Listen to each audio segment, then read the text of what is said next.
Sekarang kira-kira yang pahalanya banyak saat dikerjakan, yang kalau itu didapatkan dosa-dosa banyak dihapuskan. Jadi kalau yang tadi biasa ngapus satu ini langsung begitu dikerjakan, wah 1000 pahala datang, 1000 dosa gugur. Apa saja amalan itu? Kita mulai.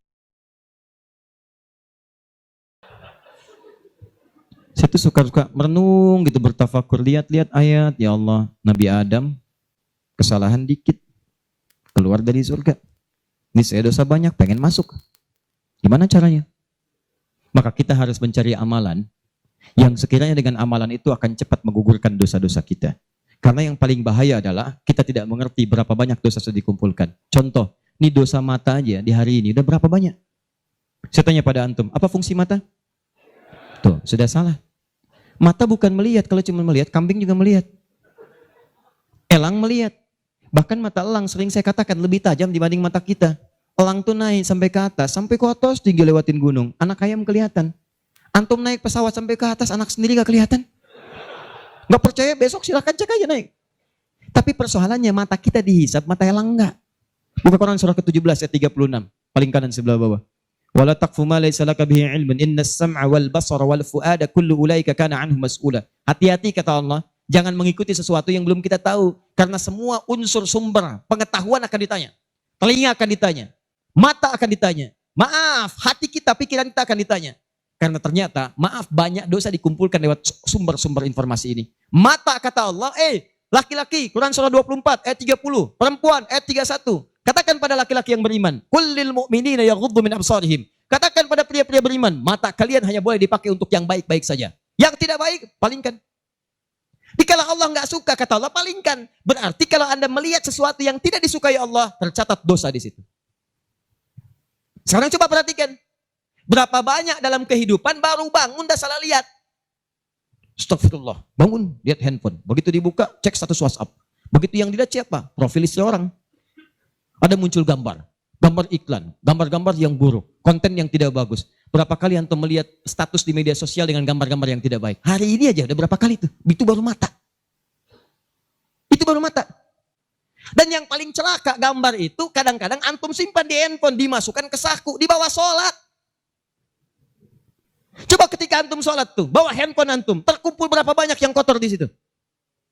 Gambar-gambar yang tidak bagus, konten yang buruk dimasukin. Saat yang bersamaan, enak aja antum minta kepada Allah. Rabbighfirli, warhamni, wajiburni, warfa'ni, warzuqni. Gimana Allah memberikan rezeki kepada antum, sedangkan antum datang dengan kotoran. Antum mau menghadap orang penting di dunia, datang ke tempatnya sepatu kotor, baju kotor, nginjak karpet rumahnya, sengaja lagi. Apa antum diberi? Kalla. Belum masuk dari suruh keluar. Antum datang menghadap kepada Allah dengan kotoran melekat di dalam diri, bahkan dimasukin ke sakunya, minta, ya Allah sayangi saya. Bagaimana aku bisa menyayangimu kalau kamu datang dengan maksiat yang berlumur dan tidak kamu keluarkan dari dalam dirimu? Pikiran. Tadi aja tuh sebelum taklim dimulai, berapa kali prasangkanya keliru. Ini ustadznya mana sih ya? Ini panitia bagaimana sih? Sudah datang jam 5 sampai sekarang belum ada ustadznya. Ayo. Itu baru pikiran. Ini terakumulasi itu dari ujung kepala sampai dengan ujung kaki. Lisan. Saya tidak Ustaz, tidak seperti itu. Bagus. Tidak seperti orang itu tuh. Dari tadi begitu aja Ustaz itu sama. Jadi Anda bayangkan semua unsur tubuh kita dari ujung kepala sampai ujung kaki berapa banyak yang berbuat maksiat. Maka terakumulasilah dosa itu. Kadang-kadang lebih banyak daripada amal solehnya. Banyak. Seperti tangan tadi diangkat. Pertanyaan saya, di sini inti bahasan kita. Bagaimana kita menggugurkan dosa-dosa ini, sementara kita paham waktu kita terbatas, ini akan kita tinggalkan nih. Saya mohon ya tolong jangan banyak mainnya, tolong jangan banyak main. Demi Allah saya katakan, ada banyak yang tampak. Ada yang digulung ombak, sebabnya macam-macam, gak ada ombak pun meninggal juga. Ada yang kena gempa, dipertontonkan di hadapan kita untuk memberikan tanda, hari ini mereka, besok kamu. Hari ini kita antarkan orang lain ke alam kubur, besok Anda akan diantarkan untuk masuk ke penginapan berikutnya. Maka mohon maaf, jangan banyak bercanda di sini. Ada alam setelahnya. Nah persoalannya, yang di sini nggak dibawa, ini yang kita bawa nih, cuman 2. Kalau nggak bawa pahala, bawa dosa. Maka sebelum kita pindah ke sini, gugurkan dulu. Karena kalau sudah pindah ke sini, tidak ada kesempatan yang kedua untuk menggugurkan ini yang telah banyak terkumpul saat di dunia. Nah, karena waktu kita terbatas, Kita tidak tahu kapan akan pulang. Mungkin yang merasa sekarang hidup untuk berkepanjangan, tiba-tiba pulang dari sini, mungkin pulang menghadap Allah Subhanahu wa taala. Pertanyaannya, Ustadz, apakah ada amalan yang sifatnya cepat, singkat, tapi pahalanya begitu banyak melimpah untuk bisa menutup dosa-dosa yang berlumur yang pernah kami kerjakan? Itulah yang akan kita bahas pada malam hari ini. Jadi, ini inti bahasa yang akan kita keluarkan, amalan cerdas dengan pahala melimpah untuk menutup dosa-dosa yang kita kerjakan dalam waktu yang cukup singkat. Paham sampai sini? Nah, ini mukadimah kedua, baru kita masuk pada isinya. Saya coba hapus dulu ya. Biar saya aja, biar pas ngapusnya. Ya. Nah, gini caranya Mas. Ada apa-apa, ini biasa. Kedatangan pertama, datang sendiri, nangin sendiri, nulis sendiri, ngapus sendiri. Ya. Kadang dibantuin, salah hapus, kita tulis lagi. Luar biasa.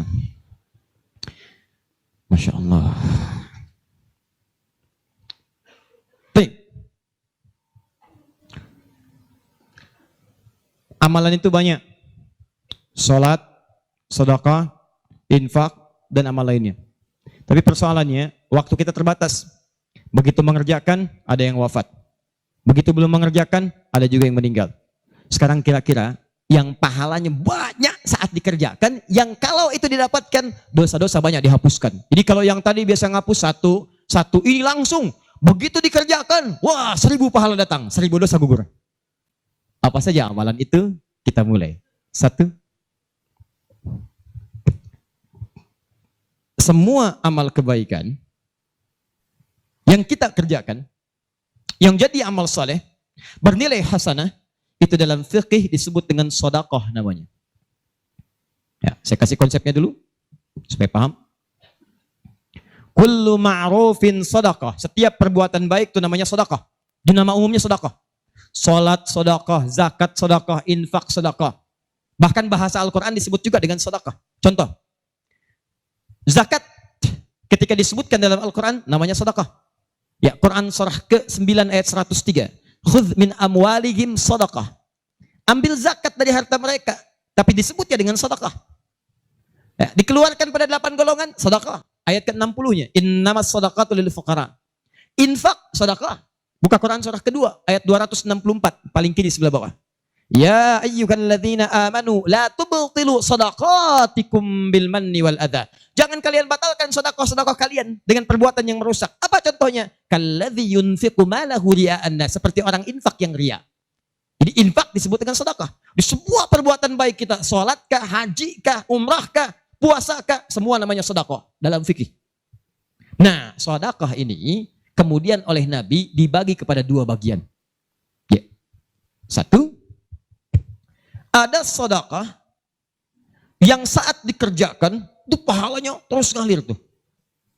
Terus mengalir. Bahkan dahsyatnya, maaf sekali, orangnya wafat pun tuh pahalanya terus datang sampai dengan kiamat. Di sepanjang di muka bumi ini belum kiamat, maka pahala akan terus datang, ngalir. Dalam bahasa Arab sesuatu yang mengalir disebut dengan jariyah. Maka muncul istilah sedekah jariyah. Sedekah jariyah. Ya, maaf, asalnya bukan amal jariyah, sedekah jariyah. Ya, sedekah jariyah, bukan istilahnya amal jariyah. Sekarang kalau mau nyebut amal jariyah pun dibenarkan. Cuma kalau di Arab, amal jariyah itu begini nih. Ya, kalau di Arab sekarang, antum jalan, tiba-tiba sedang ada perbaikan, ada lubang. Maka sedang diperbaiki ini, ada tulisan kasih papan, afwan amal jariyah, amal jariyah. Maaf, ada pekerjaan jalan mengganggu Anda lewat.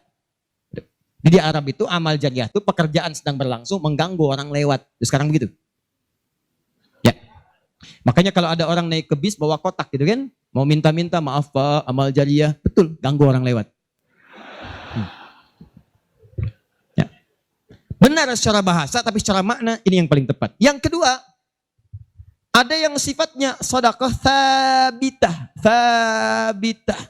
Yang pahalanya berhenti di situ, tetap selesai seketika. Thabitah. Jadi begitu Anda kerjakan, dapat pahala sampai situ aja. Begitu selesai pekerjaan, selesai pahalanya. Thabitah, tetap selesai di situ. Maka kalau kita ingin cerdas, kata para ulama, semua dosa-dosa kita ingin dihapuskan, ditutup. dihapus, hapus. Maka Anda mesti keluarkan apa saja jenis-jenis sedekah jariyah itu. Supaya ketika selesai kita kerjakan, pahalanya tetap mengalir untuk menutup dosa-dosa kita. Maka kita akan fokus kepada amalan-amalan yang ini, yang saat dikerjakan, pahalanya terus mengalir. Tapi jangan lupa, hati-hati, yang ini pun dibagi dua lagi. Awas, pelan-pelan. Jadi kita sepakati, kita ambil yang ini satu, untuk malam ini. Yang kedua, yang ini pun dibagi dua lagi. Ada amalan sedekah tsabita, saat dikerjakan pahalanya datang saat itu. Tapi yang paling menarik, ada nilainya kecil, ada nilainya besar, banyak. Kalau dikerjakan ada yang nilainya cuma 10 aja. Tapi ketika Anda kerjakan yang kedua ini, ada yang 700, ada yang 70.000, ada yang 700.000 sekali dikerjakan. Sekarang kita akan keluarkan amalan apa saja yang saat dikerjakan itu pahalanya melewati batas yang standar ini. Jadi saat dikerjakan bukan 10 poinnya, tapi lebih daripada 10. Amalan apa saja itu pada sedekah tsabita, dan amalan apa saja yang jariyah yang kita bisa keluarkan dan menggugurkan dosa-dosa kita. Sepakat sampai sini? Baik. 1. Kita langsung ke poinnya. Untuk yang sedekah tsabita, amalan standar yang tetap, yang biasa-biasa, contoh, misal, sholat, begitu dikerjakan sekali, dapat 10. Selesai sholatnya, selesai pahalanya. Jelas? Tapi beda ketika antum mengerjakan sholat berjamaah. Ya. Dia tsabita, tapi pahalanya berlipat. Tsabita, tapi pahalanya berlipat. Baik, saya mau tanya pada antum, sholat sendirian 10, sholat berjamaah berapa? 27. Maka kalau Anda ada ajakan berjamaah, sekalipun misalnya di tempat itu tidak ditemukan masjid, sedang di kantor, ada teman misalnya, alih-alih Anda sholat sendirian dan tidak bisa menemukan masjid, kenapa nggak ajak teman Anda untuk berjamaah? Walaupun cuma 2 orang. Beda pahalanya teman-teman sekalian sampai 17. Yang satu 10, yang satu 27. Karena sholat berjamaah itu hadisnya dibagi 2. Ada hadis yang mengajak ke masjid, ada hadis yang masjidnya nggak ada, cuman bisa berjamaah.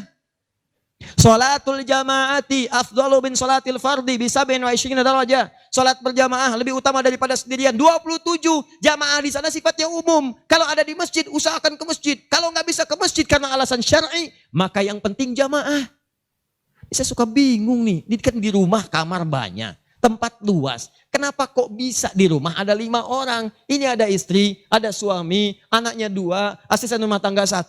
Kok bisa ini sholat di kamar yang ini sholat di kamar yang ini sholat di ruangan yang ini? Kenapa di rumah itu nggak kumpul satu tempat berjamaah? Pahalanya 27. 1 kedua 500 tahun. 2 ketiga 500 tahun. Jadi kalau antum sedang lupa-lupa tuh, ingat-ingat dosa. Daripada milih sendirian cuma 10, berapa dosanya pada saat itu? Boleh jadi pahala sholat antum 10, tapi dosanya pada hari itu 20. Tuh. Bagaimana cara nutupnya? Maka biasakan naikkan. Jamaah. 1, sholat berjamaah. Karena itu panggilan-panggilan sholat dalam Al-Quran seringkali menggunakan bentuk jamaah. Silahkan cek. Panggilan sholat pertama Al-Baqarah ayat ketiga. Alladzina yu'minuna bil ghaib wa yuqimunas. Yuqimun, tunaikan dengan orang banyak. Bentuk jamak. Mereka tunaikan dengan orang banyak. Kerjakan dengan banyak orang. Makanya kalau bisa berjamaah, kenapa mesti sendirian? Jelas di sini? Kalau antum ke masjid, itu lebih banyak lagi. Tadi sudah saya jelaskan, datangnya dapat 25, masuk masjidnya, i'tikafnya, macam-macamnya. Makanya kalau sudah ada panggilan jamaah untuk ke masjid dan antum bisa mengerjakannya, demi Allah saya katakan, jangan tinggalkan. Jangan tinggalkan. 1. 2. Saya sebutkan yang banyak saja supaya agak cepat. 2. Membaca dan menghafalkan Al-Quran. Membaca dan menghafalkan Al-Quran. Amalan kelihatannya sederhana, tapi pahalanya begitu berlimpah. Insya Allah. Tahan sebentar. Tadi kalau sholat sendirian, berapa pahalanya? 10 sholat. Baca Quran, bukan sekali baca, 1 hurufnya 10. 1 huruf. Dalilnya At-Tirmidzi nomor hadis 2910. Perhatikan kalimatnya. Man qara'a harfan min kitabillahi falahu asyru hasanat. Siapa yang bisa membaca satu huruf saja dari kitabullah, dia mendapatkan padanannya 10 kebaikan. Nanti saya tuliskan rumusnya nih. Lihat baik-baik, ini enggak sembarangan dia, ini enggak sembarangan. Siapa yang baca satu huruf saja dari Al-Quran, dia akan mendapatkan 10 kebaikan setiap hurufnya. Walam aqul alif lam mim harfun. Saya tidak katakan tulisan alif lam mim itu satu huruf, bukan. Alif lam mim dibaca satu huruf, bukan. Walakin alifun harfun, lamun harfun, mimun harfun. Tapi setiap alifnya 10, lam 10, mim 10, walikuli harfin asyru hasanat. Dan setiap antum bacakan satu hurufnya 10 kebaikan, 10 pahala. Jadi kalau saya bacakan alif lam mim, dapat berapa? Belum tentu. Belum tentu. Lihat sini, saya tunjukkan cara bacanya. Sebagian kita mengira itu kecil, tapi menurut Allah itu luar biasa. Perhatikan baik-baik. Lihat sini. Tahan. 1, 2, 3. Baca. Alif lam mim. Baca lagi, Pak. Bagus. Ada lagi yang bisa dengan tajwidnya yang lebih bagus? Siapa lagi? Boleh, silakan angkat tangan.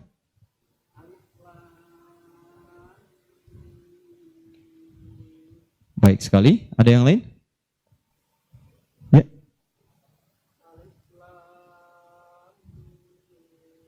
Bagus. Dikit lagi. Ada yang lain? Satu lagi. Masya Allah.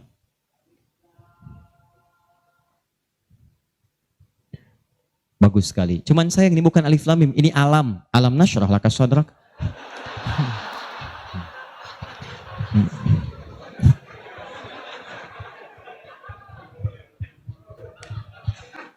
Saya mau katakan, kalau Quran ini seperti tuduhan orientalis dan orang-orang menuduh Quran buatan Nabi Muhammad, padahal dulu tidak ada harakatnya, maka semua kalimat ini yang tertulis begitu akan dibaca sama. Tapi Masya Allah, yang satu alif lam mim, yang satu dibaca alam. Alam nasyrah laka sadrak. Alam tara kaifa fa'ala rabbuka bi ashabil fil. Tapi tiga-tiganya memiliki kesamaan dalam bentuk tulisan. Perhatikan baik-baik. 1, 2, 3. Kata Nabi, lihat. Jangan katakan alif lam mim satu huruf, tapi alifnya satu, lamnya satu, mimnya satu. Walikuli harfin asyru hasanat. Setiap hurufnya 10 kebaikan. Jadi kalau saya bacakan alif lam mim, ada berapa huruf? Kalau hitungan kita biasa, maka kita akan lihat 1, 2, 3. Tapi kalau antum belajar ilmu arud itu diantaranya ilmu salah satu ya, untuk bisa menuliskan apa yang diucapkan, bukan apa yang tertuliskan lewat simbol. Dan itulah teman-teman sekalian menjadi ukuran banyaknya pahala yang kita dapatkan. Tahan. Di ilmu bahasa Arab ada 4 cabang ilmu. 1 nahwu, 2 sharaf, 3 balaghah, 4 arud. Ini yang utama. Arud dibagi ke 16 cabang lagi, namanya bahar. Ada bahar tawil, ada rajaz, ada madid, ya dan seterusnya. Tawilun lahu dunal bukhuri fadailu, fa'ilun mafa'ilun, fa'ilun mafa'ilun. Rajas, mustafilun, mustafilun, mustafilun, mustafilun, mustafilun, mustafilun. Alfiyah itu Ibnu Malik, rumusnya rajas. Kalamuna lafdhun mufidun kastaqim, wasmun mafi'lun thumma harfunil kalim, wahiduhu kalimatun wal qawlu am, wa kalimatun biha kalamun qad yu'am, bil jardi wat tanwini wan nida wa al, mustadin lil ismi tamyizun hasal, bita fa'alti atat wa ya if'alli, wa nunik balanna fi'lun yanjalli. Itu rumusnya rajas. Tapi jangan antum heran, banyak orang mendalami kaidah ini untuk membuat puisi Arab. Lupa kalau ilmu ini bisa digunakan untuk membaca hadis-hadis Nabi. Dalam ilmu arud, jangan antum menghitung apa yang tertulis, tapi hitung bagaimana itu dibaca lewat bunyi yang terdengar. Perhatikan baik-baik. Ini tadi huruf apa? Alif. Maka cara menulisnya begini. Alif. Kata Nabi, alif. Nih. Berapa huruf? Setiap hurufnya 10. Jadi dari sini saja ada 1, 2, 3. Dapat berapa? Belum tentu. Karena ini hamzah. Tuh. Ha, mim, zal, ta. 1, 2, 3, 4. Jadi dari sini aja ada berapa? Belum tentu kan ini ha tuh. Ha-un 3. Anda yang suka menghitung maka akan mendapatkan pahala sesuai hitungan. Anda yang berniat ikhlas karena Allah maka Anda akan mendapatkan lebih daripada apa yang Anda hitung. Rumus ini ditemukan di Quran surah kedua ayat 261. Paling kiri sebelah atas.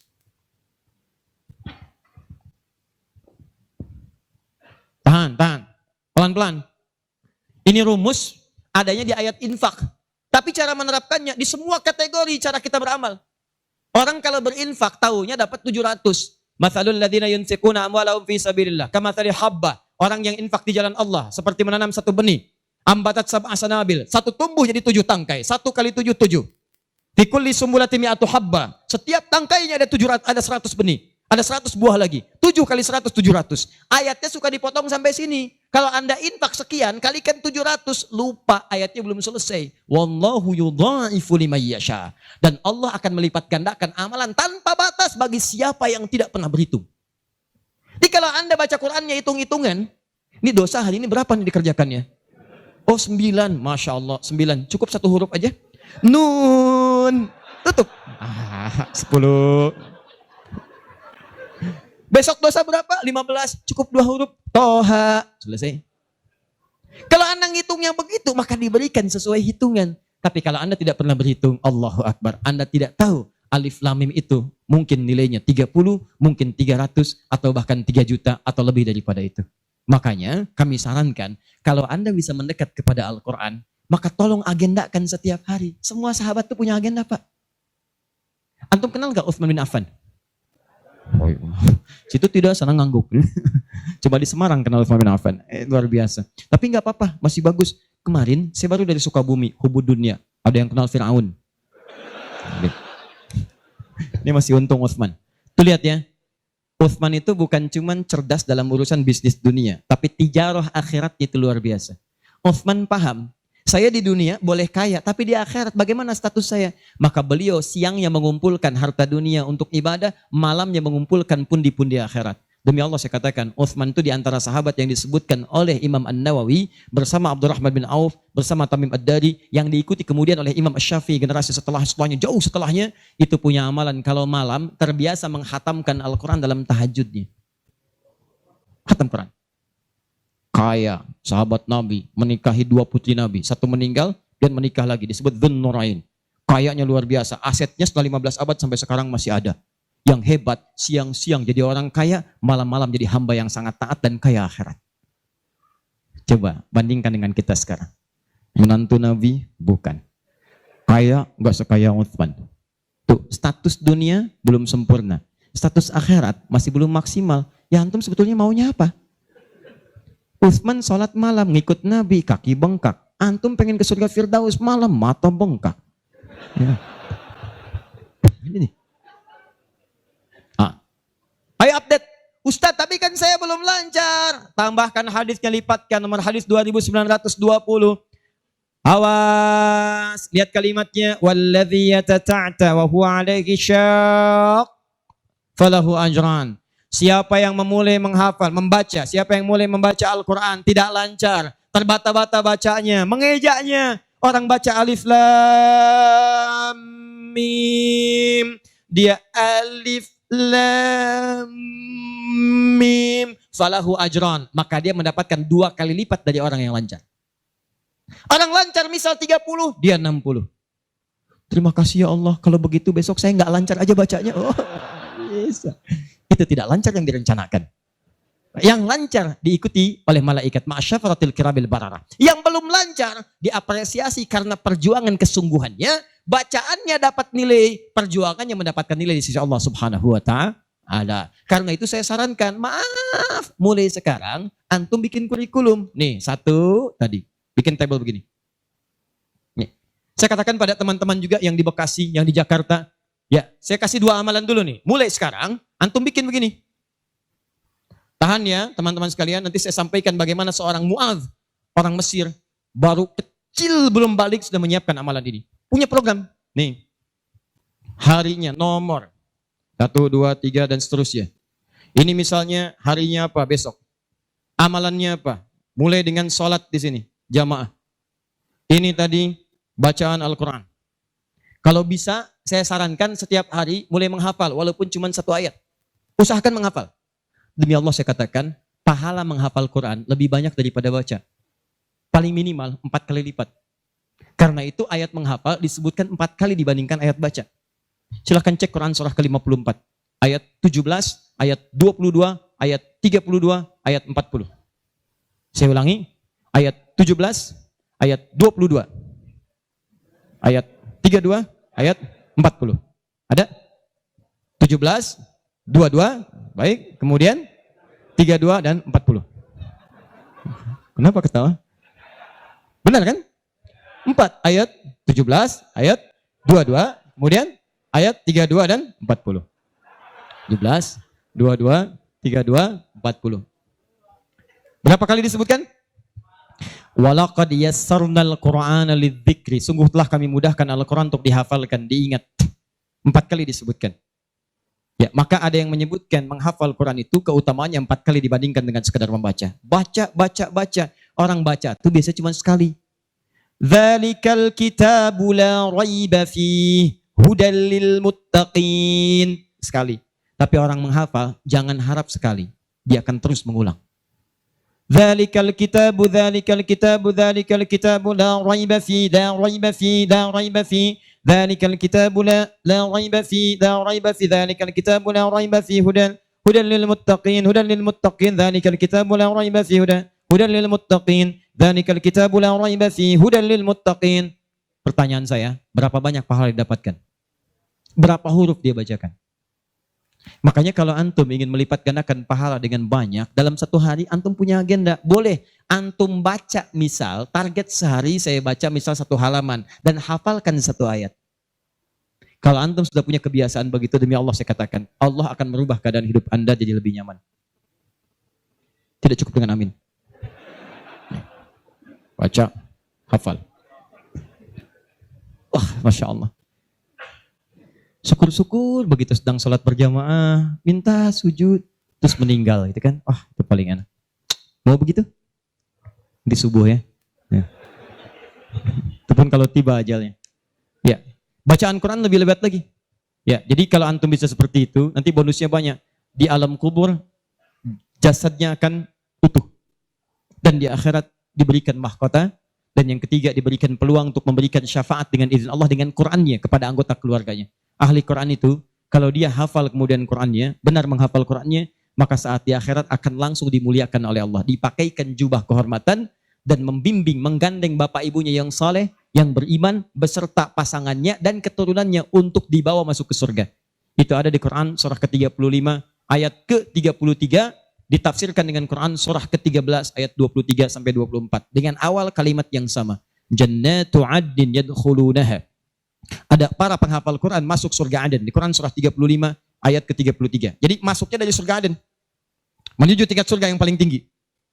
Tertingginya apa? Banyak. Nanti ada dengan para nabi. Ada orang yang sesurga dengan para nabi di Quran surah keempat ayat ke-69. Ya. Wa may yuti'illaha wa rasul fa ulaika ma'al ladzina an'ama Allahu 'alaihim minan nabiyyin. Ada orang-orang yang masuk surga, orang taat kepada Allah dan Rasul. Taat sekali. Saat di surganya, semua dengan Nabi. Sesurga bersama semua Nabi. Jadi ada beberapa Nabi, ada semua Nabi. Kalau beberapa Nabi namanya Anbiya. Makanya di surah Al-Anbiya, surah ke-21, dikisahkan beberapa Nabi. Tapi kalau semua Nabi, itu Nabiyin namanya. Dari Nabi Muhammad SAW sampai Nabi Adam. Ada semua. Insya Allah. Muhammad SAW bin Abdullah, bin Abdul Muttalib, bin Hashim, bin Abdul Manaf, bin Qusay, bin Murrah, bin Kilab, bin Ka'ab, bin Ghalib, bin Fihir, bin Malik, bin Nadar, bin Kinana, bin Khuzaimah, bin Mudrika, bin Ilyas, bin Nizar, bin Mudar, bin Ma'ad, bin Adnan, bin Adi, bin Adri, bin Muqawwam, bin Nahur, bin Tari, bin Ya'rub, bin Yasub, bin Nabit, bin Ismail AS, bin Ibrahim AS, bin Azar, bin Nahur, bin Abir, bin Kinan, bin Al-Fakhshad, bin Sam, bin Nuh AS, bin Mikhlain, Matusyara, bin Kinan, bin Anbas, bin Tith, bin Adam AS. Kumpul semua. Jauh Nabi Ibrahim ke kanannya dari Sayyidah Sarah, muncul kemudian Ishak, dari Ishak Yakub, dari Yakub turun Yusuf, dari Yusuf terus sampai dengan ke Musa, ke Daud, ke Sulaiman dan seterusnya, muncul sampai ke Nabi Isa. Nabi Isa bapaknya Imran menikah dengan Hannah, samping kirinya kemudian ada Zakaria. Terus itu semua nabi antum bisa lihat. Masya Allah. Akhi, antum di mana? Surga A dengan siapa? Depan saya, Masya Allah, ganteng-ganteng Nabi Yusuf. Dulu teman kita lihat sinetron ganteng-ganteng serigala. Ini Nabi. Oh, kita lihat Nabi Yusuf. Oh. Belakang saya Nabi Ibrahim. Pinggir saya Nabi yang punya tongkat jadi ular. Nabi Musa alaihissalam. Kanan saya Nabi yang sangat saya rindukan. Nabi Muhammad sallallahu alaihi wasallam. Penghafal Quran. Dia akan masuk, diberikan mahkota. Tafsirnya di At-Tirmidzi nomor hadis 2915. Begitu dia kemudian akan naik, maka Qurannya berkata, Allahumma halli, ya Allah, tolong hiasi dulu tubuhnya. Bedakan dengan bukan ahli Quran. Bedakan. Yuhallawna fiha min asawir. Demikian ayat Qur'annya. Maka kemudian dia dihiasi dulu. Ada gelang-gelang emas, ada macam-macam, semua tubuhnya indah. Maka Allah firmankan, apa kata Allah? Begitu dikatakan Allahumma halli, maka kata Allah, pakaikan mahkota kehormatan. Begitu dipakaikan, ya Allah, berikan pula pada fasilitatornya, kedua orang tuanya, sepanjang mereka beriman, maka dipakaikan di atasnya mahkota yang lebih terang daripada sinar masuk mentari yang ke rumah. Ya Allahumma ya Allah, Allahumma halli, ya Allah tambahkan kepada penghafal, bedakan dengan fasilitator. Fayulbasu ilaihi libasul karamah, maka dipakaikan jubah kehormatan. Begitu dipakai jubah itu, kemudian difirmankan, waqra waqar fa inna akhira qiraatika akhiru manzilatika. Sekarang kamu masuk ke dalam surga dengan bacaan Quran yang biasa kamu bacakan saat di dunia. Akhir tempat tinggalmu, disitulah ditunjukkan pada akhir bacaan Quranmu. Di begitu dia baca Quran, setiap dia baca masuk surga, naik ke tingkat yang paling tinggi. Dan dahsyatnya saat dia akan masuk surga itu, dia akan menggandeng bapak ibunya, istrinya, keturunannya. Buka Quran surah ke-13 ayat 23 sampai 24. Kalimatnya sama awalnya, jannatu adnin yadkhulunaha. Ada orang-orang masuk surga Aden, ketika akan masuk, wa man salaha min abaihim, dia gandeng bapak ibunya yang saleh. Wa azwajihim, pasangan-pasangannya. Wa dzurriyyatihim, dan keturunan-keturunannya. Allahu akbar. Di dunia ahli Quran itu, kemuliaan Qurannya akan merembet pada sekitarannya. Silahkan cek kalau nggak percaya. Anda punya anak hafal Quran 5 tahun, bapak ibunya akan ikutan mulia. Musa yang hafal Quran, bapak ibunya dihajikan. Ahmad Kabil yang hafal Quran, ibunya, perawatnya, gurunya, teman-temannya ikut haji semuanya. Gak percaya silahkan. Demi Allah saya katakan, Quran turun di 1 bulan, bulannya jadi mulia Ramadan. Quran turun di 1 malam, malamnya jadi mulia Lailatul Qadar. Quran turun di 1 hari, harinya jadi mulia hari Jumat. Quran turun di bawah malaikat Jibril, Jibrilnya jadi mulia, penghulu para malaikat. Quran diturunkan pada Nabi Muhammad, naik status jadi Sayyidul Anbiya wal Mursalin. Quran turun di Mekah, Mekahnya bercahaya. Quran dibawa ke Madinah, Madinah Munawwarah. Demi Allah, Quran tidak pernah singgah dimanapun kecuali orang itu dan tempat sekiranya akan jadi mulia. Kalau di Semarang ini, antum bikin halaqah Quran, di Semarang ada berapa hafid di setiap tempat, demi Allah saya katakan akan terjadi perubahan di tempat itu. Semua akan mulia. Jadi begitu digandeng, bapaknya, ibunya, wa azwajihim, pasangannya, wa dzurriyyatihim, anak-anaknya, cucunya, masuk. Begitu masuk diparadekan, wal malaikatu yadkhuluna alaihim min kulli bab. Semua malaikat menyambut mereka di depan pintu surga, mengatakan salamun alaikum bima sabartum. Selamat, Anda telah sabar saat di dunia, menyiapkan bekal untuk pulang. Sabar menghafal Quran. Itulah yang disiapkan oleh Muadz. Anak usia 4 tahun, saat saya berada di Mesir, anak ini masih dini, belum balik. Matanya kata orang buta, tapi hatinya begitu bersih. Dia bilang pada ayahnya, abati yuridul Quran. Pak, saya pengen jadi ahli Quran. Saya pengen menghafal. Kata bapaknya, tempatnya jauh, 20 kilo. Kamu ini punya keterbatasan. Gak apa-apa, saya pengen menghafal. Dia belum cerita kenapa dia mesti menghafal. Begitu bapaknya melihat tekadnya kuat, maka dari motor sederhananya dimodifikasi. Depannya, dashboardnya diperbaiki. Supaya bisa menyimpan catatan Quran. Lembaran-lembaran mushaf. Jadi begitu berangkat, tidak ingin ada waktu yang sia-sia. Di jalan, beliau kemudian di jalan kadang melihat ke bawah. Bacakan Quran, anaknya dengar. Bacakan Quran, anaknya dengar. Begitu sampai di tempat belajar, dia tinggal mendengarkan syekhnya. Perbaiki, baca lagi. Setoran, pulang. Yang paling menarik, setelah berapa lama, anaknya hafal Quran yang tidak melihat diantar hafal Quran, bapak yang mengantar belum hafal. Tapi yang dahsyat, ingat baik-baik. Berlaku hadis Nabi di sini. Siapa yang memfasilitasi pada kebaikan, maka dia mendapat pahala yang sama dengan yang mengerjakan tanpa dikurangi sedikit pun. Itulah hikmahnya dalam ilmu hadis. Kenapa setiap anak ketika meriwayatkan hadis, nama anaknya dihilangkan, nama bapaknya disebutkan. Antum pernah dengar Ibnu Abbas? Nama aslinya Abdullah. Kenapa Abdullahnya dicoret? Disebutkan Abbas bapaknya. Ibnu itu anak laki-laki, Abbas bapaknya, anaknya Abbas. Ibnu Umar, nama aslinya Abdullah. Abdullahnya dicoret, disebutkan bapaknya Umar. Kenapa disebutkan nama orang tua, nama anaknya dihilangkan? Para pakar hadis itu luar biasa untuk menunjukkan bahwa amalan anak ini hasil didikan orang tuanya. Yang begitu diamalkan hadis ini, bukan cuma anaknya, bapaknya pun dapat bagiannya. Abbas itu pengusaha, Abbas itu pedagang, sibuk luar biasa, masih sempat mampir ke majelis Nabi. Cuman nggak selamanya bisa di situ karena ada kesibukan berbisnis. Maka beliau menginvestasikan anak bungsunya, namanya Abdullah, kecil untuk belajar di majelis Nabi. Boleh saya nggak ikutan, tapi anak saya mesti ikut untuk menyampaikan ke keluarga. Maka disimpan di situ. Anaknya masih muda, kecil, dengar, kadang merangkak, kadang main dan seterusnya. Tapi tahukah Anda, begitu Nabi wafat, anak itu usia 13 tahun. Nabi wafat sudah hafal 2000 hadis. Yang mesti Anda tahu, setiap beliau meriwayatkan hadis, dibuang kalimat Abdullahnya, disebutkan Abbasnya. Karena peran ayahnya yang mendidik dengan baik, maka setiap hadis ini disebutkan Abbasnya dapat, Abdullah kecil dapat. Semuanya dapat. Demikian dengan Quran. Bapaknya mengantar belum hafal, anaknya hafal. Begitu sudah hafal, di sini saya mau sebutkan. Perhatikan baik-baik. Datang reporter Kuwait. Dengar kisahnya. Begitu ditanya, kenapa Anda mau menghafal Quran? Perhatikan jawabannya. Nih, yang mau saya katakan. Saya menghafal Quran untuk mencari bekal bagi saya pulang. Saat saya menghadap kepada Allah sendirian, tangan saya bergetar, kaki saya bergetar. Saya tidak akan ditemani lagi oleh ayah yang mengantarkan saya dalam hafalan. Ibu saya tidak akan menemani, saudara saya tidak akan menemani. Saya akan sendirian bersama Allah. Ini anak masih kecil, mata nggak bisa lihat, belum balik, sudah punya pikiran demikian. Kalimatnya apa selanjutnya? Kata beliau, saya akan katakan di hadapan Allah dengan perasaan gemetar. Ya Rabb, jika memang bekal saya belum cukup untuk mendapatkan ridhamu sampai saat ini, maksudnya surga, maka mohon ya Allah, kurangi siksaan saya di neraka dengan Quran yang telah saya hafalkan ini. Ya Rabb, jika bekal saya belum cukup sampai saat ini untuk mendapatkan ridhamu, saya telah berhafal Quran ya Allah. Saya telah berusaha menghafal Quran untuk saya bawa sampai dengan saat ini. Kalaupun itu belum cukup mendapatkan ridhamu untuk masuk surga, tolong ya Allah, walaupun saya ke neraka, kurangi siksaan saya di neraka dengan Quran yang telah saya hafalkan. Anak buta, mata belum bisa melihat, keadaan demikian, belum balik, dia sudah mencari bekal untuk pulang. Duhai Anda yang katanya pengen ke surga, surganya Firdaus, pengen bersama Nabi, demi Allah saya katakan, dari 24 jam Allah berikan pada Anda, berapa yang sudah Anda siapkan mencari bekal akhirat?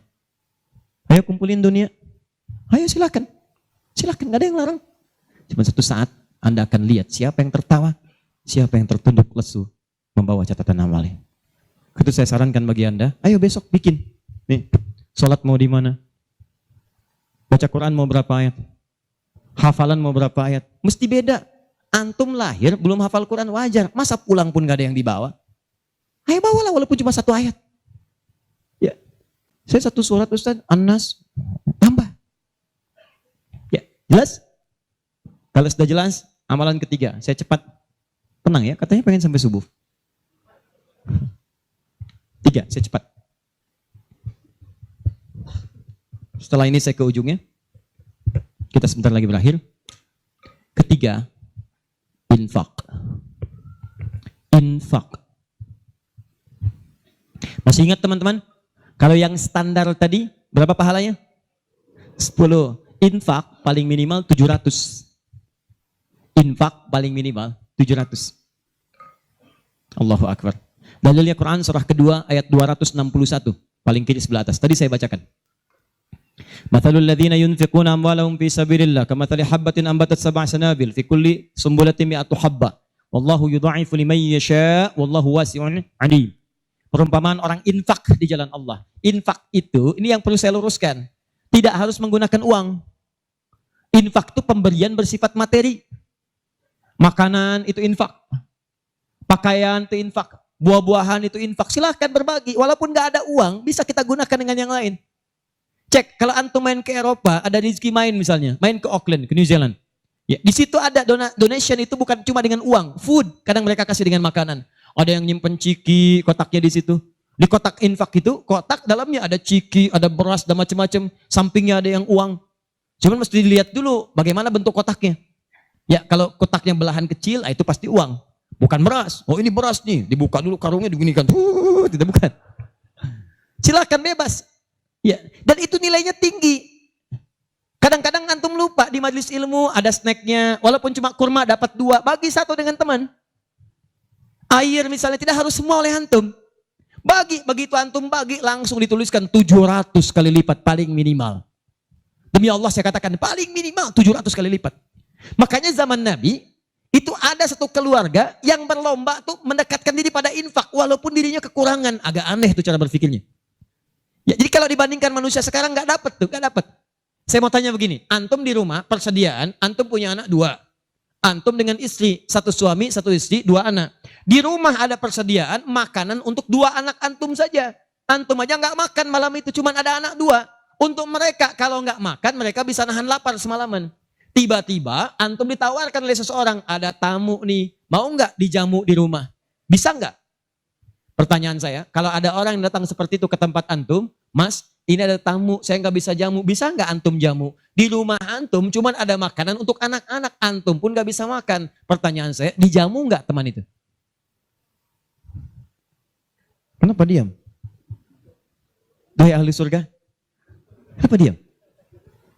Lihat cara berpikirnya. Kalau cara berpikir kita hanya ke makanan saja, maka kita katakan, Ustadz, anak saya aja dapatnya makanan seperti itu, kami pun nggak makan. Bagaimana bisa diberikan pada tamu? Tapi cara berpikir Tolhah dan keluarganya agak beda. Begitu Nabi katakan ada tamu, kita datang langsung angkat tangan. Duluan ngangkat, padahal yang lain banyak yang punya banyak makanan. Tapi cara berpikirnya, kapan lagi saya dapat 700 lebih?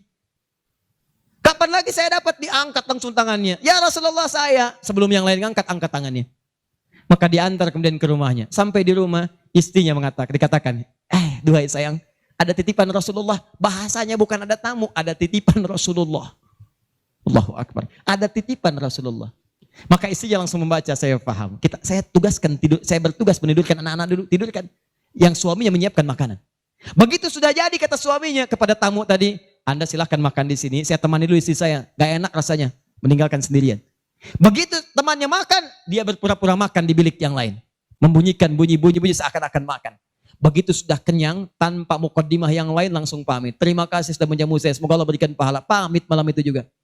Begitu selesai pamit, subuh-subuhnya datang menghadap pada Rasulullah pagi-pagi. Apa yang terjadi? Turun ayat Quran surah 59 ayat 9 sampai 10 itu. Walladzina tabawwa'ud dar sampai ke kalimat wa yu'thiruna ala anfusihim walau kana bihim khasasah. Tuh cara berpikirnya. Jadi kalau antum melihat peluang seperti ini, enak teman-teman sekalian, banyak sekali. Tidak harus uang, pakaian, makanan, macam-macam. Jadi kalau antum beli buah tuh, antum beli 5. Di rumah ada 3 orang. Berarti antum mesti sadar, Allah titipkan yang 2 lagi untuk peluang infak antum. Bukan untuk antum habiskan semua. Kok bisa orangnya cuma 3, beli mangga 5. Siapa yang menggerakkan antum untuk beli 5 mangga? Orang cuma 3. Berarti yang 2 lagi, itu Allah gerakkan untuk mendapatkan pahala. Ada peluang di situ. Lu kepada siapa ya Rasulullah saya berikan? Kepada siapa ya Allah saya infakkan? Ini yang sering keliru. Kata Allah langsung turun. Fi sabilillah. Yang utama itu 5 dulu. 5. Kalau Anda temukan 5 ini, dia peluang infaknya sangat tinggi untuk diberikan. Siapa mereka ini? Ada di Quran surah kedua ayat 215. Paling kanan sebelah bawah. Yas'alunaka madza yunfikun. Mereka bertanya pada Muhammad SAW. Ya, awas, apa yang harus kami infakkan? Pada siapa? Maka turun jawaban, kul ma anfaqtum min khair. Katakan kalau mau infak mesti yang paling bagus. Ini kaidah pertama. Awas, ada peringatan di Al-Baqarah ayat 267.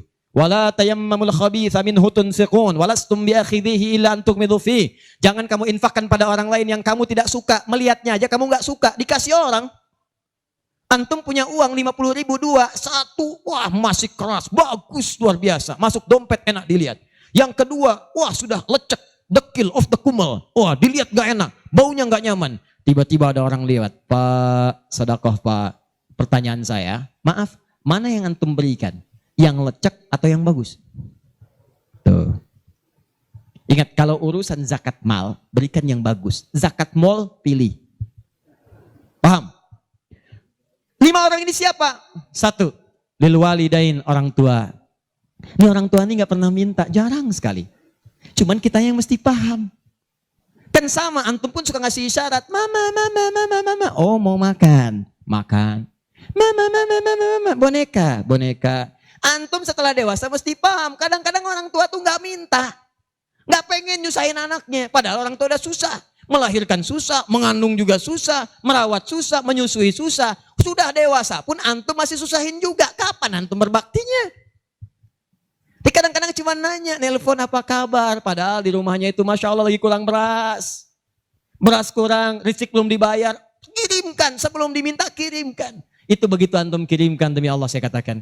Di hadis Al-Bukhari, di kitab Al-Adabul Mufrad. Bukan cuma mendapatkan lipatan pahala kalikan 700 lebih. Tapi ridha Allah turun ke tempat antum pada saat itu.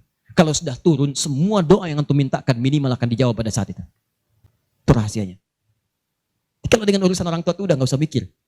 Begitu mengatakan, nah gini-gini, tenang aja mah. Walaupun gak ada, katakan, insya Allah mah selesai. Insya Allah, berusaha antum. Begitu antum dapatkan seperti orang tua mengusahakan untuk antum dulu, maka pahala dilipat gandakan, ridho turun seketika. Kejar. Wal aqrabin, kerabat terdekat. Kerabat dibagi dua. Ada yang tempatnya jauh tapi hubungannya dekat. Punya saudara sekandung tinggalnya di Palembang, antum di Semarang. Ayo kirimkan. Anak bibi nggak bisa nih pendidikannya. Bantu, antum ada, bantu, nilainya tinggi. Jangan dikira ringan. Nih bagian kedua nanti kalau saya terangkan banyak nih. Tenang aja, kita masih sampai subuh. Nah, bagian kedua. Saya ikutin deh. Antum jual saya beli. Ya, cuman saya beli sampai 9:30. Paham? Ayo akrabin. Yang kedua itu maaf. Golongan kedua akrabin bisa tetangga. Orang yang tidak ada hubungan famili secara mahram cuma tetangga antum. Tapi kalau yang kedua ini, Allahu Akbar, indahnya Al-Quran. Cek oleh antum, silahkan cek. Walaupun beda agama, itu tetap ada peluang infak. Gak ada ketentuan ini kecuali di Quran. Gak ada aturan ini kecuali di hadis. Buka Quran surah ke-31 ayat 15 paling kiri sebelah atas. Ada anak muslim, orang tua belum Islam, belum dapat hidayah. Kata Allah, urusan untuk ibadah pisahkan. Orang tua jangan paksa, doakan dia, silahkan dakwahi. Tapi urusan dunia, wasahibhuma fid dunya ma'rufa. Wa in jahadaka ala an tusyrika bima laysa laka bihi ilmun fala tuti'huma. Urusan ibadah masing-masing, kalau diajak-ajak enggak usah ditaati, tolak dengan cara yang lembut. Lembut. Tapi kalau urusan dunia, bagi. Antum muslim, orang tua belum Islam, antum punya kelebihan. Uang agak banyak, melimpah, makanan ada, bagi. Kata Allah, jangan lihat kemudian kepercayaannya karena dia belum muslim. Bagi. Indah teman-teman sekalian. Dan itu ada pahalanya. Begitu antum berikan, masuk yang halal. Begitu halal masuk kan haram keluar. Kan cara berpikirnya begitu. Halal masuk, yang haram keluar. Begitu keluar, sekat di hatinya terbuka. Karena yang haram itu saat masuk di hadis muslim, haram masuk naktah sauda, noda hitam. Noda menutup. Kalau masuk jadi daging dia, antum misal, iyadzubillah bukan antum, ada orang lain konsumsi yang haram. Yang haram masuk ke dalam mulutnya, masuk ke tubuhnya, beredar dengan darah. Jadi daging, masuk ke telinga, Quran surah 6 ayat ke-25. Wa fi adhanihim naqra, waqra, di telinganya ada sumbatan. Maka yang haram cepat kedengaran, yang halal susah. Masjid dekat, suaranya dekat, Allahu Akbar, susah. Tapi konser yang macam-macam, yang joget, yang ini, yang itu, nyampe tuh konser di Jakarta, dari Semarang tembus ke sana. Wa ada absarihim ghishawa, masuk ke mata jadi penghalang, nutup. Quran surah kedua ayat ke-7. Gak kelihatan. Orang ke masjid itu bukan gak kelihatan, nampak, cuman gak ada dorongan. Akhi, ayo ke masjid. Ya, alhamdulillah, nanti. Padahal yang besar lewat, kecil lewat. Yang paling aneh itu begini. Kok bisa antum lewat depan masjid padahal bisa lewat jalan lain? Kenapa Allah antarkan sampai lewat depan masjid? Jadi kalau sudah Allah antarkan ke tempat-tempat yang baik, belum ingat Allah juga, antum mesti diantarkan kemana lagi? Tuh. Kok bisa antum lewat dengar adzan, padahal bisa antum lewat jalan lain, gak kedengaran adzan. Kenapa kemudian yang dengar antum? Kok bisa lewat jalan itu kelihatan mata, padahal bisa ada jalan lain. Kok bisa ngelihat? Kalau Allah sudah berkehendak kebaikan, antum masih belum bisa membacanya, masih ditanya. Itu pasti ada maksiat masuk. Caranya keluarkan. Kalau yang haram masuk, masukkan yang halal. Maka yang haram akan dihancurkan. Hancur. Kemudian muncul yang halalnya. Kalau halal sudah masuk, maka hati itu akan mudah untuk mendekat kepada Allah. Doakan. Demikian tetangga kita. Jangan dikira tetangga antum yang muslim saja. Mungkin kita ada non-muslim samping kita. Mungkin ada yang Kristen, ada yang Hindu, yang Buddha. Dalam hubungan keduniaan indah. Silahkan berbagi. Apa antum gak pernah dengar hadis Nabi? Siapa yang masak makanan, baunya sampai ke tetangganya, maka bagilah dia walaupun cuma kuahnya. Tapi maksudnya bukan daging yang antum makan, kuahnya antum bagi. Bukan. Tidak. Maksud hadis itu walaupun cuma masak kuah, bagi juga supaya dia tidak negatif thinking, tidak salah paham. Antum gak ada ayam, adanya singkong, cuman dimasak bumbu opor. Bumbunya opor, tapi dagingnya singkong. Dimasak gak antum bagi, tetangga bilang, oh masak opor enak nih, padahal singkong. Dibagi walaupun cuma kuahnya. Tapi pertanyaan saya, apakah hadis itu mengatakan kalau tetangga anda muslim saja? Tidak. Never. Walaupun dia non muslim, masak. Bagikan sebelum dia menghirup baunya, ketuk pintunya. Begitu diketuk dia keluar. Ada apa Pak? Ini ada makanan, walaupun sedikit mudah-mudahan bisa bermanfaat. Bapak baik sekali, terima kasih. Bukan baik, Allah yang memerintahkan saya untuk berbagi. Dan saat itulah kalimat Allah mengalir di hati yang paling bening, menghunjam ke jiwanya. Masuk jadi hidayah. Masya Allah, besok-besok dia ketuk pintu kan, Assalamualaikum. Udah minta Assalamualaikum tuh. Sebelumnya tidak. Begitu dibuka sambil mengembalikan yang kemarin, ya panci yang kemarin dikembalikan. Pak, ini apakah Allah sudah memerintahkan berbagi lagi hari ini? Oh, lumayan. Nggak ada aturan kalau bukan non muslim jangan bagi. Nggak ada, indah dalam Islam itu. Jadi walaupun Anda kasih ke yang non muslim, pahala dituliskan. Jadi jangan pilih-pilih kalau urusan dunia. Anda masak, di samping Islam, sampingnya lagi Kristen, sampingnya lagi kemudian muslim, non muslim. Bagi yang muslimnya, yang non muslim tidak. Begitu dia ngelihat kelewatan dipanggil Anda. Pak, kayaknya enak makanannya ya.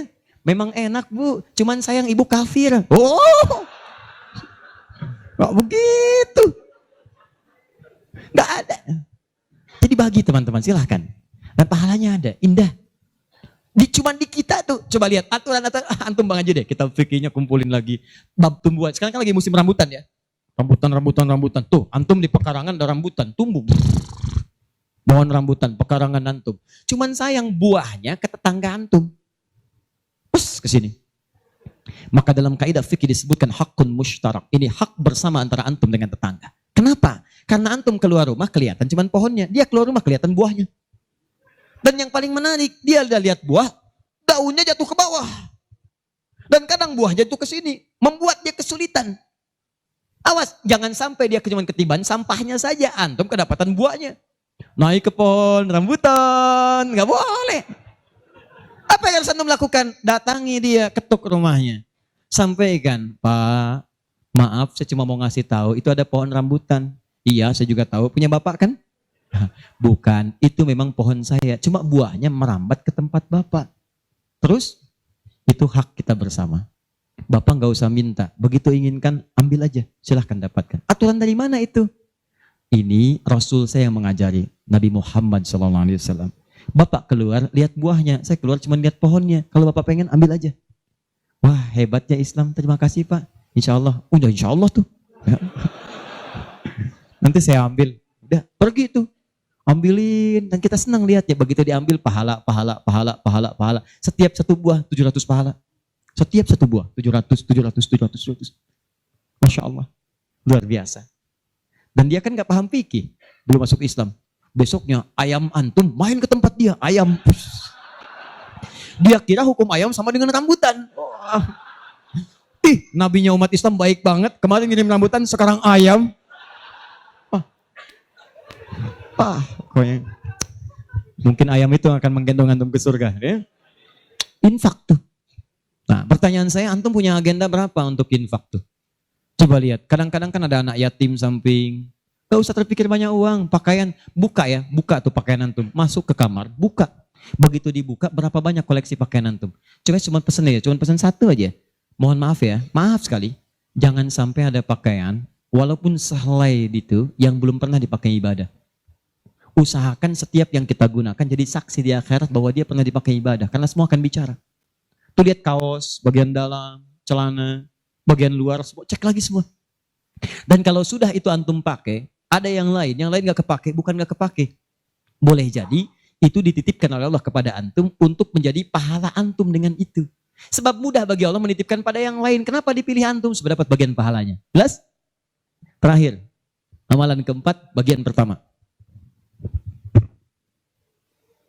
Salah sendiri pengen sampai subuh. 4. Terakhir, bagian pertama.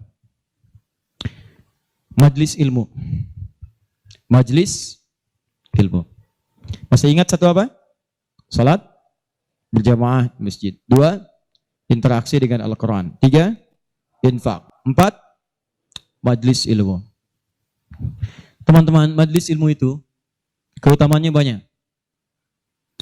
Saya beri gambaran ya, maaf sekali. 1.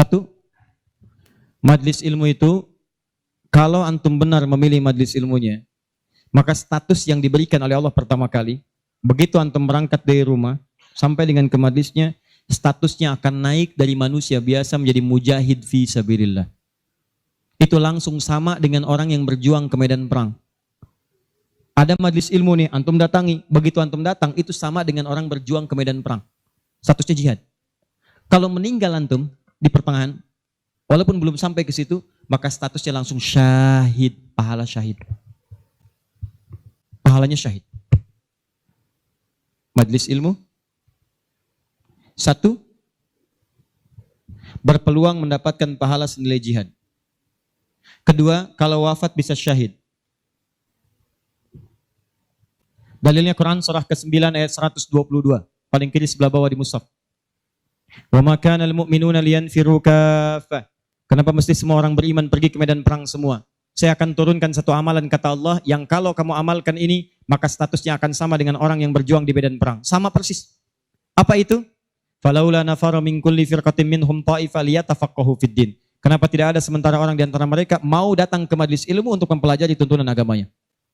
Waliyunziru qaumahum idza raja'u ilaihim la'allahum yahdharun. Dan dia mencatat pelajaran-pelajaran itu dan dia bawa pulang, dia sampaikan pada keluarga yang tidak belajar.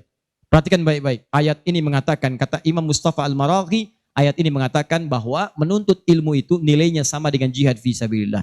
Artinya kalau wafat penuntut ilmu maka statusnya syahid. Kalau syahid maka dosa berpeluang digugurkan, amalan naik. Itu seketika pahala bisa datang dan surga. Pernah dengar seorang yang pernah membunuh 100 orang? Begitu dia mau tobat, di mana dia diarahkan? Kata ulama pada saat itu, pergi kamu ke majlis sana. Ke majlis ilmu. Disuruh ke majlis ilmu. Begitu dia berangkat di pertengahan jalannya, berangkat, meninggal di tengah jalan. Meninggal.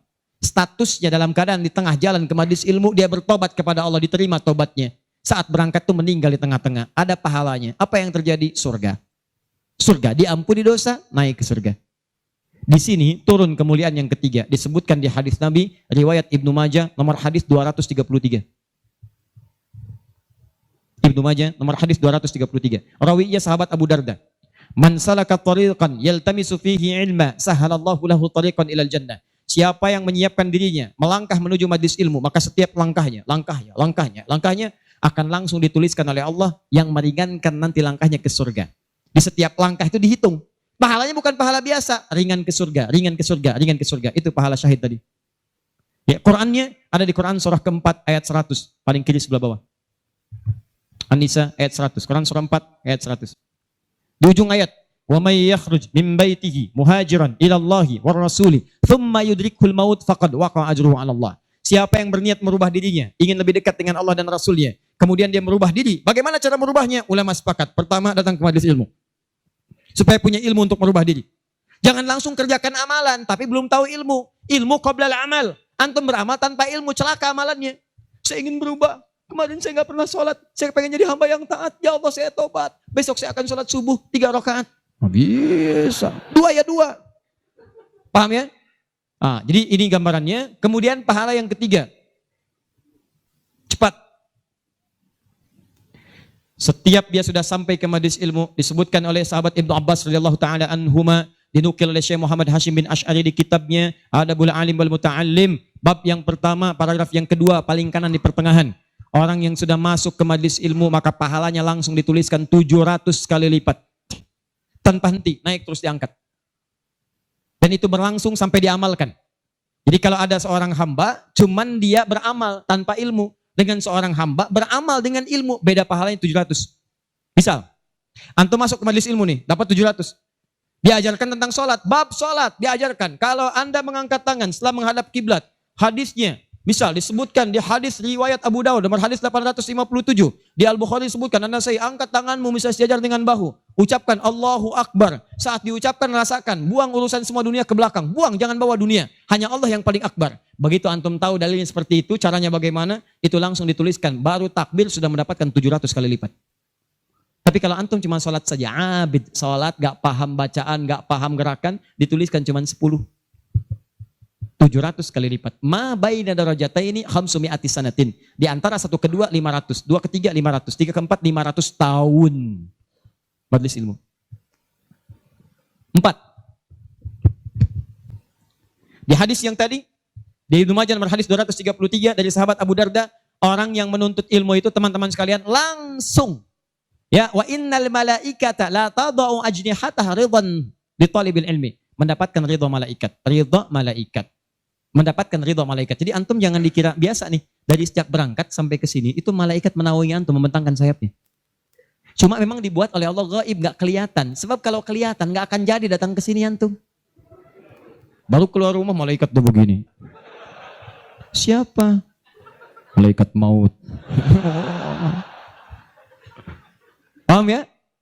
Baik. Nah, dari semuanya ini puncaknya teman-teman sekalian, puncaknya derajat antum akan diangkat oleh Allah. Diangkat. Dua. Satu karena ilmunya, kedua karena imannya. Dalilnya Quran surah ke-58 ayat 11. Yarfa'illahu alladhina amanu minkum walladhina utul ilma darajat. Jadi saran saya dengar ini ada 46 majlis taklim berkumpul di sini. Ini anugerah. Tidak mudah mendapatkan itu. Tidak mudah. Di saran saya, setiap ada majelis ilmu, ayo datangi. Bagi waktu masa dalam sepekan gak ada untuk akhirat. Dunia aja kejar dunia. Kenapa gak nyari akhirat?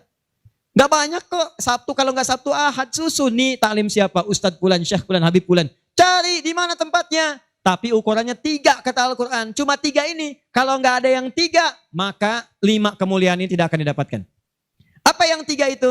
1, sifatnya majlis ilmu itu majlis yang memahamkan antum dalam urusan agama.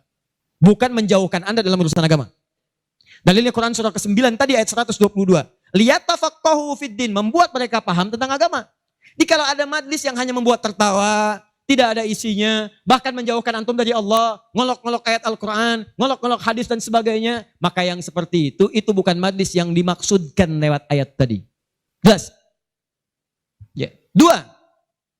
Syaratnya kata Allah, kalau antum ingin masuk majlis, statusnya disyahid, maka antum mesti berniat dengan benar saat masuk ke majlis ilmu untuk memahami itu dengan mencatatnya dan memahaminya. Di begitu antum paham, catat, bawa catatan itu untuk kembali sampaikan kepada orang-orang yang tidak belajar. Itu sekarang lebih mudah, share di media sosial. Antum sekarang dapat satu hadis, share. Begitu di-share ada daripada share yang tidak jelas. Bikin status. Semarang mendung aja bikin status. Hari ini Semarang mendung, emang kenapa? Apa dengan status antum akan berubah jadi cerah? Tidak ada. Sudah. Bikin yang bagus. Hadis kirimkan. Hadis Nabi SAW. Keutamaan bagi seorang pekerja.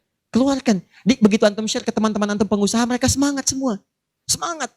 Antum jangan lupa begitu diinjakan kaki bekerja karena Allah, setiap tapak itu pahala. Kirimkan ayatnya. Kawan-kawan, Quran surah keempat ayat 34. Berita gembira untuk kita. Niatkan yuk karena Allah. Begitu di-share, mereka lihat 10 orang meniatkan karena Allah. Antum dapat bagian pahalanya tanpa dikurangi sedikit. Kirim. Jelas? Nah, ini kalau gitu antum kurunkan majlis ilmu mana di sekitaran Semarang, siapa ustadznya, siapa syekhnya yang bisa mengangkat iman, bukan cuma datang, bisa mengangkat ilmu. Ya, lihat. Ini saya sedikit detilkan nih. Maaf ya, sedikit aja. Saya sedikit detilkan. Mengangkat ilmu dan iman itu bersamaan disebutkan. Yarfa'illahu alladhina amanu minkum walladhina utul ilma darajat. Jadi kalau ada majlis imannya mengangkat tapi ilmunya tidak, maka ini pun belum seimbang. Atau ilmunya luas tapi iman gak terangkat. Ini jadi masalah. Apa ciri orang terangkat imannya? Maka dia gemar menunaikan amal soleh. Maka jika Anda menemukan majlis-majlis mendorong Anda mengerjakan amal soleh, ikuti majlis itu. Dan saya katakan pada Anda, kalau materi saya tidak membuat Anda dekat dengan Allah, membuat Anda terbuka untuk beramal soleh, tinggalkan saya. Cari ustadz yang lebih baik. Saya bukan ustadz seperti yang disyarat oleh Al-Quran. Cari majlis lain. Tapi cari ustadz-ustadz yang membuat Anda dekat dengan Allah. Cari. Kedua, ilmu Anda meningkat. Ilmu meningkat itu apa cirinya? 2 cirinya. 1, dengan ilmu itu memudahkan Anda ibadah. Misal, sholat.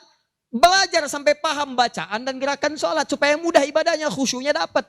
Ini kan ada sindiran di Quran. Kata Allah, banyak orang sholat gak paham bacaan dan gerakan sholat.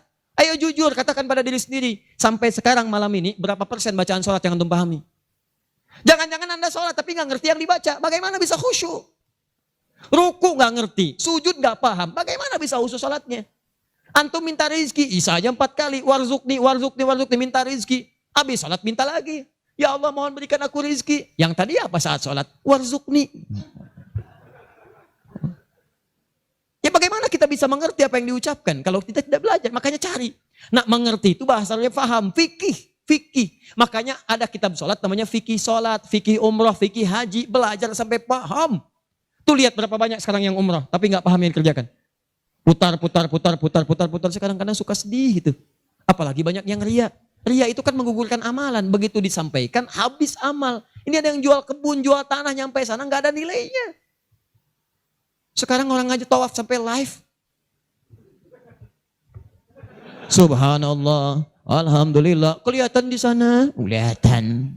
Pindah kiri, la ilaha illallahu akbar. Tuh, kenapa nggak dipahami? Dan tawaf itu indah. Kalau antum benar tawafnya, dijanjikan oleh Allah doa apapun seketika dikabulkan. Itu rahasianya di Quran surah 19. Ayat ke-47 sampai dengan 49. Ada rahasianya. Makanya kenapa dari Hajar Aswad ke Maqam Ibrahim? Itu doa intinya. Subhanallah, Alhamdulillah, wala ilaha illallah, Allahu Akbar. Dari Maqam Ibrahim sampai Rukun Yamani, bebas mau pakai bahasa apapun. Nanti dari Rukun Yamani, pakai dengan Hajar Aswad, kenapa menggunakan Rabbana atina fid dunya hasanah? Itu ada maknanya. Bebas antum. Mau pakai bahasa Indonesia juga silakan. Mau pakai bahasa Jepang, bahasa Sunda, bahasa Jawa, bebas silakan. Minta. Kadang kasihan, minta enggak, yang dibaca enggak paham dan sebagainya. Ada tuh dulu waktu saya tugas di Saudi 2010. Ini hebat walaupun tidak harus ditiru begitu caranya, tapi dia benar. Dia minta dengan bahasanya. Di multazam dia mau, ya Allah, hamba mohon ya Allah, hamba datang ke sini minta, enggak banyak, cuman minta berikan jodoh. Hamba belum menikah ya Allah, mohon karuniakan jodoh terbaik. Depan Ka'bah di multazam, tiba-tiba datang perempuan tinggi, putih, hidungnya mancung, langsung ditunjuk kasih contoh. Kayak gini ya Allah. Kayak gini. Saya beneran tuh, gak bercanda. Tapi apa yang terjadi? Karena dia minta yang dibutuhkan, dia paham apa yang dibacakan, dikabulkan oleh Allah. Pulang nikah, walaupun bukan dengan yang tadi. Penikah. Ada lagi yang lain, gelantungan di multazam, langsung mengatakan, ya Allah, hamba datang ini banyak hutang. Engkau pasti tahu hamba ya Allah. Engkau mengerti hamba, kesini pun hamba ngutang. Kalau tidak percaya, ini catatannya ya Allah. Benar. Pulang lunas gitu kan. Nah, dia ngerti yang dibaca. Kadang-kadang kita kerjakan sesuatu yang kita pahami, makanya yuk ngaji sampai paham. Enak kalau sudah begitu. Begitu Anda memahami sesuatu, nah ilmu naik. Kalau orang paham, itu ciri yang pertama, dibawa ke ibadah mudah. Yang kedua, perluaskan wawasan. Karena dalam fikih itu ada hal-hal tertentu yang menjadi kemudahan. Bukan harus itu saja yang dikerjakan. Babnya dalam fikih. Fikihnya nanti dalam kajian madhab. Madhab itu ada muqarin, turunannya ada pilihan. Pilihan-pilihan itu membuat kita lebih mudah. Ada yang tanpa pilihan, satu dalil, satu contoh. Itu artinya semua dipandang bisa. Contoh, angkat tangannya, begitu ngangkat tangan, langsung letakkan yang telapak kanan di punggung yang kiri. Angkat, Abu Daud misalnya. Begitu Anda angkat, fawadha yadahul yumna lal yusra, letakkan yang kanan telapaknya di punggung yang kiri. Antara mengangkat dengan meletakkan pakai fa, harfu atfin rabitin baina syai'aini bila hudud. Paham? Harfu atfin huruf sambung, rabitin yang mengikat baina syai'aini antara dua hal. Pekerjaan pertama dengan yang kedua bila hudud tanpa jeda. Pertama mengangkat tangan, kedua meletakkan. Antara mengangkat dengan meletakkan tanpa jeda, angkat langsung letakkan. Letakkan yang telapak kanan di punggung yang kiri, letakkan, selesai. Ini satu dalil, satu contoh. Nah kalau sudah satu dalil, satu contoh, kita nggak usah kreatif. Misal, tapi saya tidak bermaksud menyalahkan ya. Kalau ada, silahkan dapatkan dalilnya, sampaikan dan saya pelajari. Angkat misalnya, letakkan langsung. Gak enak Ustadz. Masa kiri duluan? Kanan kan bagus. Kiri kan kurang bagus. Kenapa nggak kanan dulu baru kemudian masuk kiri? Jadi angkat Allah, masuk kanan, kiri, baru begini. Kadang-kadang kaki naik dikit. Nah, angkat. Nah ini, yang seperti ini kalau saya prinsipnya, kalau belum menemukan dalilnya, maka cukupkan pada itu saja. Makanya cuma satu dalilnya. Silahkan cek. Di kitab hadis palsu pun, saking palsunya tidak akan ditemukan. Dan kabar gembira, pemalsu hadis pun tidak tertarik memasukkan hadis ini saking jelasnya. Jelas. Silahkan cari. Saya pernah lihat di koleksi kitab hadis itu ada 1235 kitab hadis. Cari nggak ketemu. Saking jelasnya gitu kan. Ya ini satu. Tapi kalau ada pilihan itu artinya maaf umat itu dipandang tidak semua bisa mengerjakan satu yang sama. Maka silahkan pilih yang memudahkan antum. Misal dalam sujud. Ini antum mau sujud nih. Dari inti dalam sami Allah liman hamidah. Akan sujud. Kan cuma dua caranya. Kalau tidak dengan lutut, dengan telapak tangan. Ayo, yang pakai lutut siapa? Mau sujud pakai lutut dulu. Yang pakai telapak tangan? Yang nggak pakai lutut, nggak pakai telapak tangan. Angkat tangan, ayo. Nah ini dia. Ini saya serius nih. Di Bekasi pernah kejadian suami istri nggak tegur sapa semalaman gara-gara persoalan ini. Suami pulang dari kantor macet nyampe rumah lewat isya yang ke masjid sholat di rumah. Begitu sholat yang turun lutut duluan. Istri melihat begitu selesai tanpa muqaddimah. Istri langsung berkata, papa sholatnya tidak sesuai sunnah. Kenapa mah? Harusnya telapak tangan duluan bukan lutut. Papa menjawab, mama yang gak tahu hadis. Padahal dua-duanya gak tahu hadisnya. Satu ngaji di guru A, dua guru B. Besoknya datang. Begitu datang, saya cuma senyum, Pak Ibu tahu nggak? Itu kan ada di kitab yang sama. Di Sunan Abu Daud. Yang pakai lutut, nomor hadis 838, paling kanan sebelah bawah. Riwayat dari sahabat Wa'il bin Hujur. Yang pakai telapak tangan, sebelah kiri paling atas, nomor hadis 840 sampai 841. Riwayat sahabat Abu Hurairah. Oh, gak pakai oh. Baca. Begitu dibaca. Idza sajadta fala tasjud kama yabrukul ibil. Faliyadha rukbatai qabla yadai. Jika kamu ingin sujud jangan duduk seperti duduknya unta. Kalimatnya ibil, ya unta masih umum. Maka letakkan lututmu sebelum telapak tanganmu. Maka yang kedua Abu Hurairah hadisnya berbunyi kurang lebih bima makna idza sajadta fala tasjud kama yabrukul ba'ir, unta tunggangan yang sudah ada beban. Faliyadha yadaika qabla rukbataik. Maka letakkan telapak tanganmu sebelum lututmu. Bu, Pak, ini Wa'il lebih duluan masuk Islam dibandingkan dengan Abu Hurairah. Saat itu awal-awal Nabi masih kuat, kelihatan ikut perang Badar, perang Uhud macam-macam. Begitu Nabi sujud, lutut duluan. Begitu nanti Abu Hurairah masuk Islam, itu 3 tahun sebelum Nabi wafat, 7 Hijriah. 3 tahun sebelum wafat, usianya kurang lebih 60 tahun. Beliau sudah punya persoalan. Saya mau tanya pada Bapak Ibu, kalau ada orang sudah sepuh, persoalan pertama dia apanya? Lututnya. Makanya diriwayatkan kadang beliau kemudian menggunakan tongkat, kadang bersandar kepada tiang-tiang. Karena lutut mulai bermasalah, maka yang dahulukan telapak tangannya. Sebetulnya ini kemudahan Pak, Bu. Maksudnya bukan masalah tua atau muda. Antum pun jangan salah simpulkan.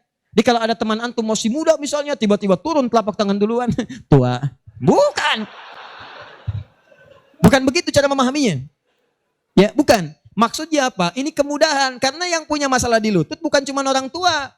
Antum atlet, ada masalah. Antum jalan, lutut keseleo. Gak bisa. Gunakan telapak tangan. Antum pengen dengan lutut, gunakan boleh. Telapak tangan sah, lutut boleh. Yang salah itu yang kepala duluan. Belum apa-apa udah rame. Yang kunut, ini hadisnya. Yang tidak kunut, ini hadisnya. Tinggal pilih aja. Kunut tuh karena begini, ini riwayatnya begini. Yang tidak kunut begini pilihannya.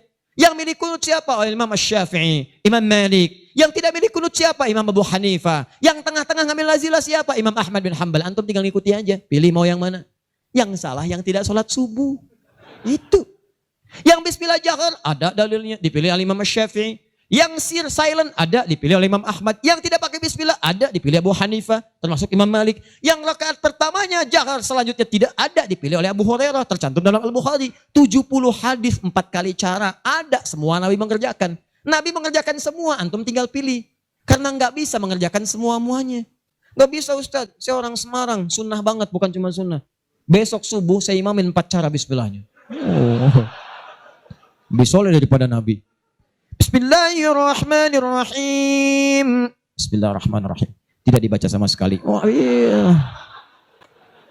Itulah yang disebut dengan pilihan. Ma dhahaba ilaihi. Ma sesuatu dhahaba ilaihi yang condong untuk dipilih karena memudahkan. Disingkat jadi madhab. Madhab. Dari ma dhahaba ilaihi. Ada singkatan. Di Arab ada singkatan. La hawla wa la quwwata illa billah hawqala. Bahkan ayat Al-Quran itu ada ungkapan singkatannya. Bismillahirrahmanirrahim. Basmalah. Alhamdulillahi rabbil alamin. Alhamdulillah. Sudah 9:30. Saya kira teman-teman karena waktunya terus beranjak, saya cukupkan mungkin kita sama-sama tutup dengan mengucapkan hamdalah. Hamdalah. Tidak. Alhamdulillahi rabbil alamin. Enggak, itu contoh tadi, bukan belum selesai kita. Contoh. Masih sampai subuh, tenang. Nah, contoh, hamdalah alhamdulillahi rabbil alamin. Jelas? Inilah diantara amalan yang bisa menguat. Kalau sudah begitu ilmunya luas, wawasan luas, tidak akan ada pertikaian dan sebagainya. Yang ada dalilnya, itu yang kita pedomani. Yang tidak ada, kita pelajari. Kata Nabi, kamu tidak diutus untuk memaksa orang. Ingatkan, kalau mau ingat, alhamdulillah. Kalau tidak, jangan jadi musuh. Jangan sampai perbedaan antum menghambat antum untuk minum teh bersama. Begitu Ferguson. Akhir. Sepakat ya? Sepakat. Sudah bukan zamannya ribut sana sini. Sudah silahkan aja ya. Sepanjang ada dalilnya itu kita kerjakan. Yang penting ngaji dengan baik. Terakhir, saya tutup betulan ini. Ya, betulan. Terakhir, kita nggak ngerjain amalnya, tapi dapat transferan pahalanya. Kita tidak mengerjakan amalnya, tapi pahalanya dapat. Apa di antara amalan itu? Nah, ini yang kedua yang mau saya sampaikan. Ada 3 peluang amalan. Saya sampaikan dengan cepat. 1, share pengetahuan. Sharing, bagi. Itu yang diisyaratkan Quran surah ke-9 ayat 122. Dengan Quran surah ke-58 ayat ke-11. Luaskan. Ya ayyuhalladzina amanu idza qila lakum tafassahu fil masajid. Ya fil majalis fafsahu yafsahillahu lakum. Hai orang-orang beriman, jika dikatakan padamu luaskan majlis, luaskan. Maksud di situ luaskan ada dua. Satu, luaskan tempat. Jadi kalau ada orang berdesak-desakan, antum masih ada space, jangan ditutup-tutup, buka, luaskan. Yang kedua maksudnya luaskan itu diperluas infonya. Sampaikan. Mungkin antum nggak bisa datang, tapi ketika antum sampaikan infonya, Allah dari informasi antum ada 10 orang datang. Antum dapat pahala dari 10 orang itu tanpa dikurangi sedikit pun. Bagaimana Ustadz kalau kita nge-share aja tapi gak usah datang? Semua nge-share gitu kan? Dikosongnya. Tidak, itu prinsip pertama. Luaskan kebaikan. Dua.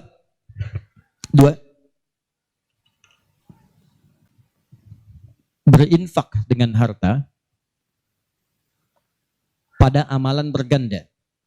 Berinfak dengan harta pada amalan berganda. Maksudnya sedekah jariyah. Contoh. Tadi kan saya contohkan 4 kan? 4 ya? Masih ingat tadi? Di antara 4 itu, bukankah ada interaksi dengan Al-Quran? Baca, menghafalnya. Nih, antum punya modal 50.000, pengen infak. Dengan uang itu, disarankan langsung lewat petunjuk Nabi, cari dengan 50.000 itu yang menghasilkan keuntungan terus berlipat. Walaupun antum gak mengerjakannya. Saya beri contoh misalnya. Berikan kepada orang yang tadi mengerjakan pahala berganda sedekah jariyah. Misal penghafal Quran. Ada orang punya 50.000 diberikan kepada orang dengan bentuk makanan. Yuk makan. Dimakan oleh orang itu. Dia sholat. Begitu dia sholat dengan energi tadi antum dapat pahalanya. Begitu energinya hilang pahalanya selesai.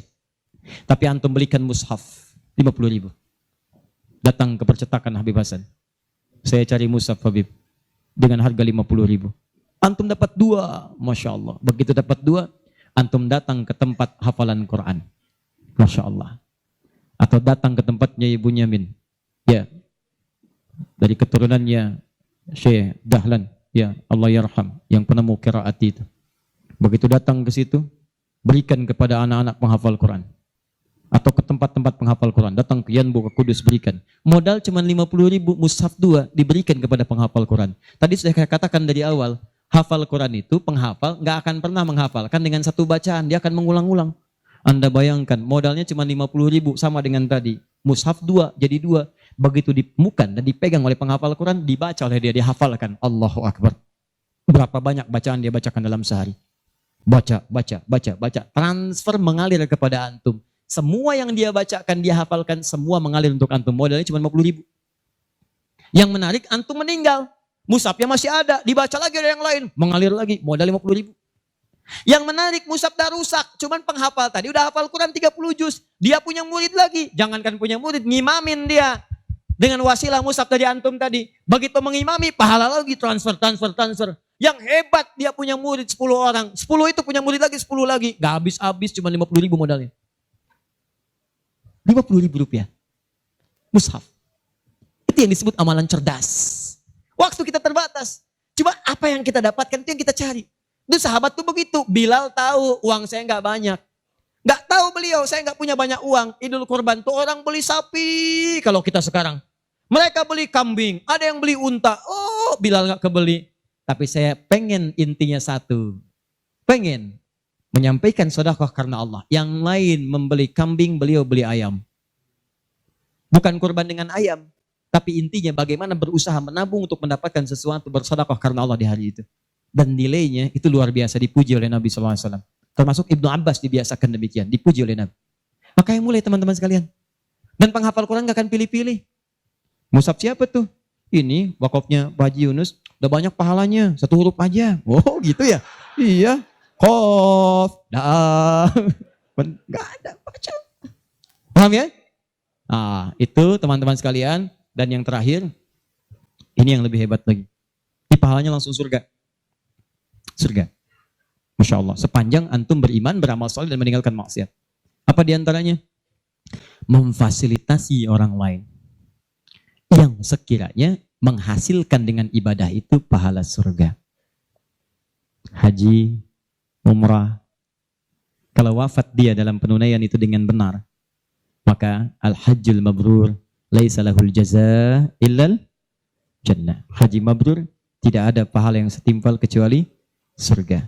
Antum sudah luas, semua sudah haji dan sebagainya. Tiba-tiba lihat orang ibadahnya bagus, belum ada kesampaian, tiba-tiba antum fasilitasi. Dia haji mabrur dapat surga, antum dapat bagiannya tanpa dikurangi sedikit pun. Dan berita baiknya, haji pun disandingkan di Quran dengan umrah. Dalilnya Quran surah kedua ayat 196. Wa atimmul hajja wal umrata lillah. Makanya kalau ada yang mau haji, mau umrah, saya sarankan tolong hilangkan semua hal, jauhkan yang bisa merusak amalan, sayang. Ria tuh buang-buang, habis antum. Kasihan. Udah disiapkan surga, antum kemudian tukar lagi dengan keburukan. Ya, itu yang disayangkan. Udah jauhkan ria, sum'ah, macam-macam. Fokus, antum tuh mau ibadah, fokus. Termasuk dari rumah. Tidak salah kalau antum ingin kumpulkan orang, ingin nyampaikan permohonan maaf, minta doa, itu nggak salah, cuma jaga sesuatu yang bisa merusak amalan. Ya, antum kumpulkan warga komplek untuk ngasih tahu, mohon maaf besok saya akan berangkat umrah. Mohon maafkan saya banyak dosa supaya saya tenang di sana beribadah. Dan tolong mohon doakan supaya kami diterima umrahnya. Ini umrah pertama kami. Mungkin juga yang pertama di komplek ini ya, warga belum pada umrah, Pak RT belum, RW belum. Insya Allah di sana kami doakan supaya bisa umrah. Habis tuh amalan. Jelas ya? Baik. 1. Angkat tangannya. Yang hafal 30 juz. Yang hafal 30 juz. 20 juz. 15 juz. Berapa juz? Wah, itu saya kenal itu. Berapa juz? 26. Boleh sini. Wajahnya mirip Kamil. Sini sayang, sini. Bismillah. Tanya. Namanya siapa? Hafid. Hafid. Baik, Hafid. Ayah masih ada? Masih. Ada ibu?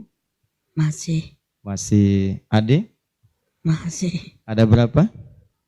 1. 1. Ibu ada berapa? 1. 1. Kan di hadis ada 3. Ibumu, ibumu, ibumu. Terus ayahmu. Jadi ibumu berapa? Wah ya, bukan begitu cara bacanya. Dia ada anak sekolah pulang dari pesantren, bapaknya ngetes, belajar hadis apa? Berbuat baik pada orang tua. Di situ disebutkan berapa kali? Ibumu. 2, ibumu. 3, ibumu. 4, ayahmu. Ibu ada berapa? 3. Ayah berapa? 1. Nah, sampaikan itu pada ibu di dapur. Wah. Begitu ya Pak, datang ke dapur, ibunya lagi motong terong. Begitu mau datang disampaikan, tiba-tiba ada sesuatu yang terjadi. Apa itu? Nanti lain kesempatan saya kisahkan. Hafid, 26 juz. Hafal berapa juz?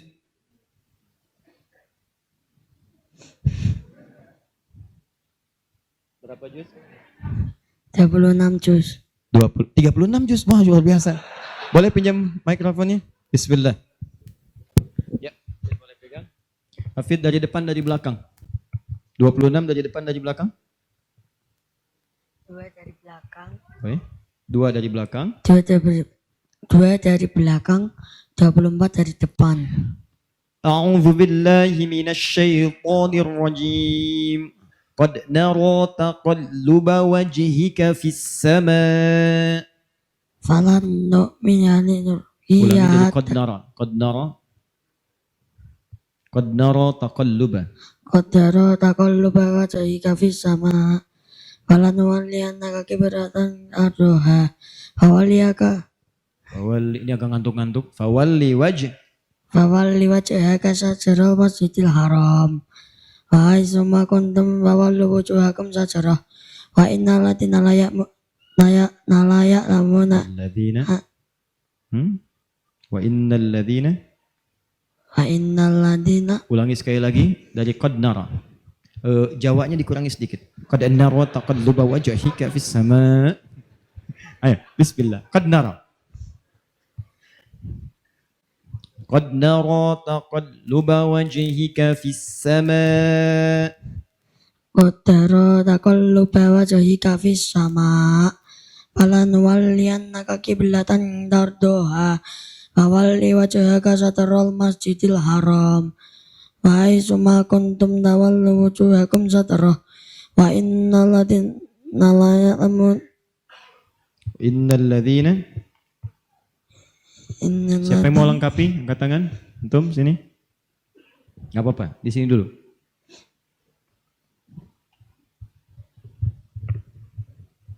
Tahan sini. Baik, bacakan.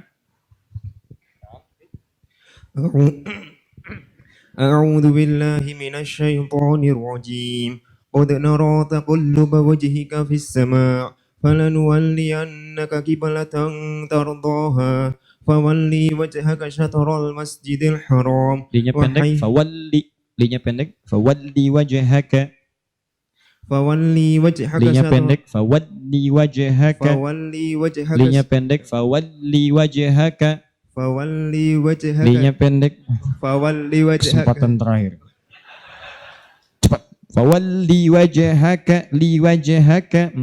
فولي وجهك شطر المسجد الحرام وحيث ما كنتم فولوا وجوهكم شطره وإن الذين أوتوا الكتاب ليعلمون أنه الحق من ربهم وما الله بغافل عما يعملون وما الله بغافل عما يعملون بسم الله الرحمن الرحيم فلما فصل طالوت بالجنود فلما فصل طالوت بالجنود قال إن الله مبتليكم بالنهر مبتليكم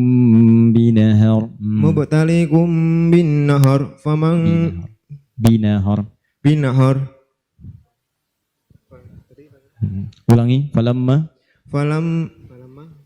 fasala Talut. Kesempatan terakhir. فلما فصل طالوت بالجنود قال إن الله مبتليكم بالنهر فمن شهد منكم الشهر فليصم. Bagus, terus lompat ke belakang lagi. Ke Al-Baqarah itu lompat, teman. Falamma Faman fasala syariba minhu falaysa minni. Siapa yang bisa menyempurnakan? Terakhir, antum di sini, tahan. Angkat tangan. Falamma fasala Talut bil junud. Boleh? Antum silakan. Terakhir.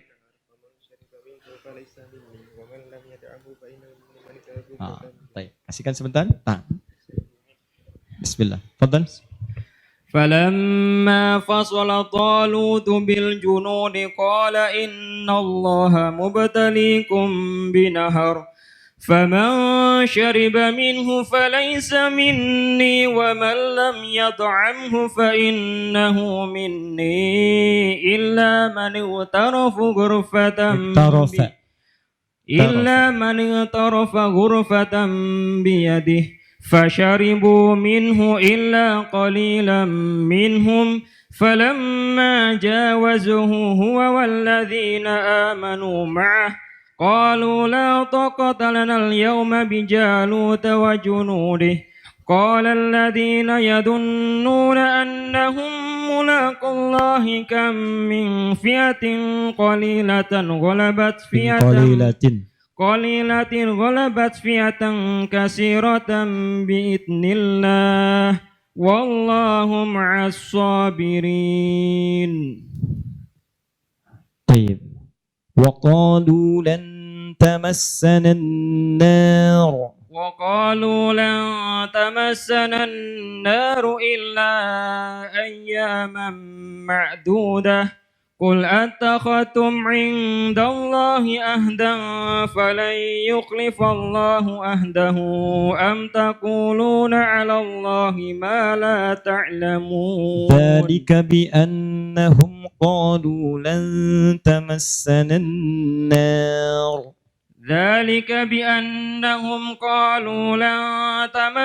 النار إلا أياما معدودات قل أتخذتم وغرهم في دينهم ما كانوا يفترون. Antum apa berapa juz? Dulu 30, sekarang juz 30. Dulunya sekarang lupa-lupa. Kenapa lupa? Ya, faktor banyak. Faktor banyak. Baik. Faktor banyak. Teruskan ya. Sampai 30 juz ya. Insyaallah. Sampai selesai ya. Insyaallah ya. Baik. Maju sini. Teman antum siapa? Dzulkarnain dari pondok, nama asli Sugeng Rianto. Sugeng Rianto. Baik. Nama panggilan Dzulkarnain. Baik. Antum sudah punya keluarga? Sudah, anak 2. Baik. Mau nggak berjanji kita buat perjanjian? Apa ya? Sudah pernah lihat Ka'bah? Sudah pernah lihat Ka'bah? Apa itu? Ka'bah. Ka'bah itu bentuknya kotak. Bagus. Oh, iya iya. Terus kita kalau sholat ngadap ke sana. Ka'bah. Ka'bah. Ka'bah. Oh, Ka'bah. Iya, Hmm. Ka'bah. Sudah pernah lihat? Iya, iya. Di mana? Di Mekah. Di Mekah. Sudah pernah ke Mekah? Belum. Belum. Ada minuman nggak ya? Baik. Jadi lihatnya lewat apa? Lewat TV, lewat TV. Ya. Gimana kalau kita bikin perjanjian? Bagaimana? Kita fasilitasi antum lihat Ka'bah ke sana. Pulang dari sana, antum sudah lancar 30 juz. Sepakat? Silakan. Nah. Beliau kita hadiahkan umrah. Berangkat insya Allah.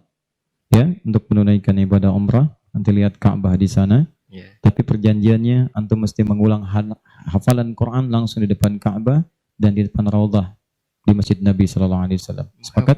Menghafal. Mengulang karena antum sudah pernah hafal 30 juz.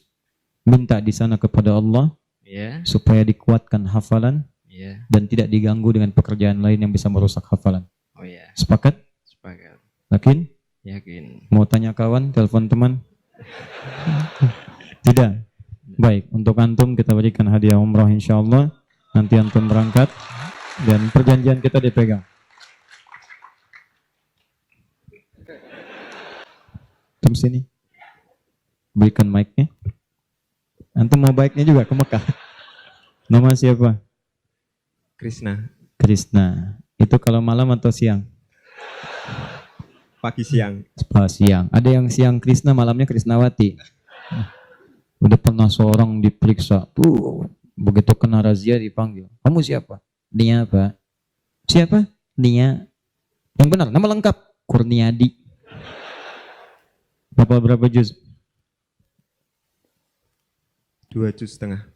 2 juz setengah. Nyampe Cengkareng tuh. 2 juz setengah. Dari depan, dari belakang. Dari depan. Kuliah di mana? Poltekkes Poltekkes mana? Semarang, Tulungagung. Semarang. Semester berapa? 1. 1. Berapa semester? Semester 2. Semester berapa semester? Kuliahnya berapa semester? 4 tahun. 8 semester. 8 semester. Sudah 2. Tinggal 6 lagi. Iya. Baik. Berapa biayanya 1 semester? 6,5. 6,5.